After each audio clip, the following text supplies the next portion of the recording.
আসসালামু আলাইকুম ভিউয়ার্স, আশা করি সবাই ভালো আছেন। আজকে আমরা আলোচনা করব ব্রয়লার মুরগির ব্রুডিং কেন অত্যন্ত গুরুত্বপূর্ণ একটি ব্যাপার, কেন করানো হয় এই ব্রুডিং, বা 100 মুরগি ব্রুডিং করার জন্য কত ডিগ্রি সেলসিয়াস তাপমাত্রা প্রয়োজন হয়, কী ধরনের ঔষধ খাওয়াতে হবে এই ব্রুডিং চলাকালীন সময়। এ সকল প্রশ্নের উত্তর পেতে আমাদের এই ভিডিওটা আপনাকে দেখতে হবে, তাহলে অবশ্যই আপনি ব্রুডিং সম্পর্কে একটা ভালো ধারণা পেতে পারেন। প্রথমে জানাবো ব্রয়লার মুরগির কেন ব্রুডিং করা প্রয়োজন। সদ্য ফোটা একটি বাচ্চার পেটে অবস্থিত ডিমের কুসুমের 1/4 পরিমাণ অবশিষ্ট থাকে। দেখা গেছে 40 গ্রাম ওজনের একটি বাচ্চার পেটে 4 গ্রাম পরিমাণ কুসুম থেকে যায়। যদি ব্রুডিংয়ে খাদ্য, তাপ ও পানির ব্যবস্থা করা হয়, তাহলে 3 থেকে 4 দিনের মধ্যে এই কুসুম দেহে পুরোটা শোষিত হয়। কিন্তু ব্রুডিংয়ে যদি তাপ, খাদ্য এবং পানির অসুবিধা হয়, তাহলে 4 দিনের পরে কুসুমের অবশিষ্ট অংশ দেহে তখনও থেকে যায়, যা পরবর্তী সময়ে জীবাণু দ্বারা আক্রান্ত হয় এবং মুরগিকে বিভিন্ন রকম রোগে আক্রান্ত করে। এখন আপনি নিশ্চয়ই বুঝতে পারছেন ব্রুডিং কেন আপনার জন্য অত্যন্ত গুরুত্বপূর্ণ একটি বিষয়। এখন আসা যাক কতটা তাপ দিতে হবে ব্রুডিং চলাকালীন সময়ে। ব্রুডিং চলাকালীন সময়ে আপনার ব্রুডিংয়ের ভিতর 30 থেকে 32 ডিগ্রি সেলসিয়াস তাপমাত্রা সবসময় রাখতে হবে।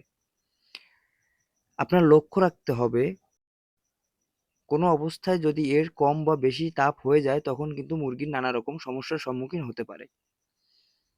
তাই 100 মুরগির জন্য আপনি সাধারণত 200 ওয়াটের একটি ভাল্বই আপনার যথেষ্ট, এবং 100-র অধিক বাচ্চা হলে আপনি প্রয়োজন অনুসারে লাইটের সংখ্যা বাড়াতে পারেন, যাতে 30 থেকে 32 ডিগ্রি সেলসিয়াস তাপমাত্রা সবসময় ব্রুডিংয়ের ভিতর থাকে।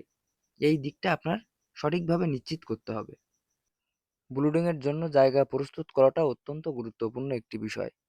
সঠিকভাবে জায়গা প্রস্তুত না করতে পারলে আপনার নানা রকম সমস্যার সম্মুখীন হতে হবে। যেমন ব্রুডিংয়ের তাপমাত্রা নিয়ন্ত্রণ করতে পারবেন না। তাছাড়া মেঝেতে থাকা তুষ যদি কোনো অবস্থায় একবার ভিজে ভিজে ভাব চলে আসে, তখন মুরগির সর্দি জ্বরের মতো লক্ষণ দেখা দিতে পারে। তাই স্ক্রিনে দেখা ফুটেজটা আপনি ভালোভাবে লক্ষ্য করলে ব্রুডিংয়ের জায়গা প্রস্তুত কিভাবে করবেন এটা সম্পর্কে একটা ভালো ধারণা পেতে পারেন।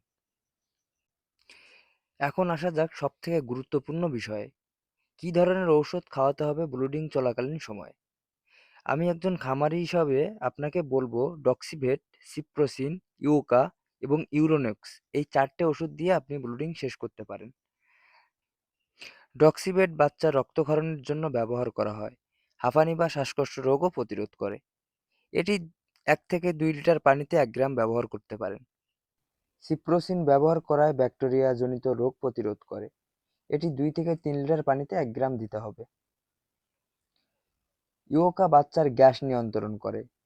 এটি 3 থেকে 4 লিটার পানিতে 1 গ্রাম দিতে হবে। ইউরোনেক্স বাচ্চার লিভার এবং কিডনি সুরক্ষিত রাখে, একই সাথে হজমেও সহায়তা করে।